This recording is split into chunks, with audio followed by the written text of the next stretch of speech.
কেন্দ্র থেকে নিয়োগ দেওয়া হয় যেন চাকরি গোলামি করি আমরা। আচ্ছা, হ্যাঁ, এই যে বিষয়টা বক্তব্যটা আপনি এই বিষয়ে কি করতে চান? আমি সম্মানের সহিত বলছি, উনি একজন প্রখর রাজনীতিবিদ, তবে কখনো বিরোধী দল করার ওনার সুযোগ হয় নাই, সবসময় সরকারি দল করে অভ্যস্ত। তবে 2023 সালের জুন মাসে আমি ভারপ্রাপ্ত আহ্বায়ক হিসেবে নারায়ণগঞ্জ জেলার বিএনপির দায়িত্বে ছিলাম, যেখানে আমার 10টা ইউনিটি 7টা ইউনিটের সম্মেলন সমাপ্ত করে যখন আমি আমার নিজ থানা সিদ্ধিরগঞ্জে সম্মেলন করার জন্য আমি উদ্যোগ নিই, ঠিক তখন উনি আজ বলুক আর না বলুক, ওনার লোকেরাই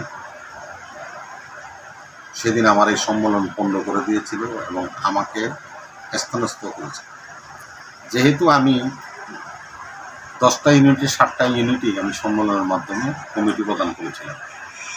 সর্বশেষ যখন দুটো বাকি ছিল, সিদ্ধিরগঞ্জ ফতুল্লা, আমার নিজ থানা সিদ্ধিরগঞ্জে আমি যখন সম্মেলন করতে আসি, কাউন্সিল করতে আসি, তখন এই কাউন্সিলকে বাধাগ্রস্ত করে তার লোকজন, তার ইশারায়, তার সমর্থন, এমনকি তারা আমার সম্মেলনস্থলে হামলা করে এবং সম্মেলন ভঙ্গ করে দিয়ে আমাকেও শারীরিকভাবে অ্যাসল্ট করে। যিনি গণতন্ত্রের কথা বলে তিনি নিজেই তো গণতন্ত্র মানেন না।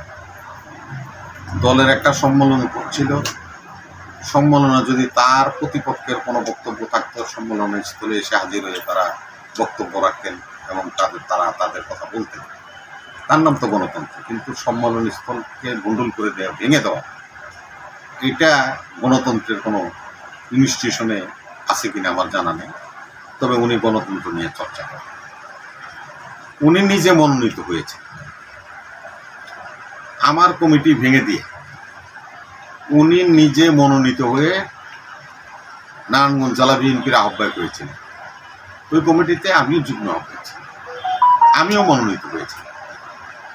তো উনি যেহেতু মনোনীত লোক কেন্দ্র থেকে, সেহেতু উনি মনোনীত লোক, মনোনয়ন দেওয়া হয় কেন্দ্র থেকে, চাকরি করি কিনা গোলামি করি কিনা এই প্রশ্নটা ওনার যদি আজকে অনুধাবন হয়ে থাকে, তাহলে সেদিন এই পদে তিনি আসনটা গ্রহণ করেছিলেন, এই পদ গ্রহণ করেছিলেন।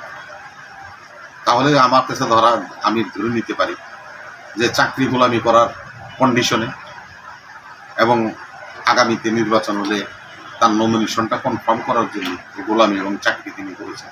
তিনি তো তার রাজনীতি করেন নাই, এটাই তো প্রমাণ। কেন্দ্র থেকে নিয়োগ দেওয়া হয়, এটা তো নতুন কিছু নয়, সব দলের হয়ে থাকে গণতন্ত্র।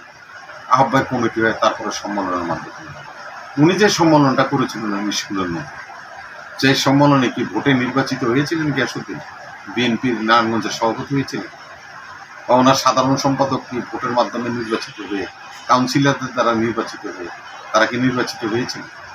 সেদিন তো তারা তার স্কুলের মধ্যে আবদ্ধ করে সকল জনমতকে উপেক্ষা করে গণতন্ত্রকে হত্যা করে তিনি নিজে একনায়ত্ব প্রতিষ্ঠা করেন। বিনা ভোটে উনি নারায়ণগঞ্জ জেলা কমিটির সভাপতি হয়েছিলেন। তাই তার কাছ থেকে গণতন্ত্রের সবক শোনার কোনো কারণ আমাদের আছে বলে আমরা মনে করি। দলে বিশৃঙ্খলা এবং দলকে আজকে হেয় প্রতিপন্ন করার জন্য তিনি এই সমস্ত বক্তব্য জনসমক্ষে হাজির করছেন। এটার আমি তীব্র নিন্দা জানাই ও প্রতিবাদ জানাই।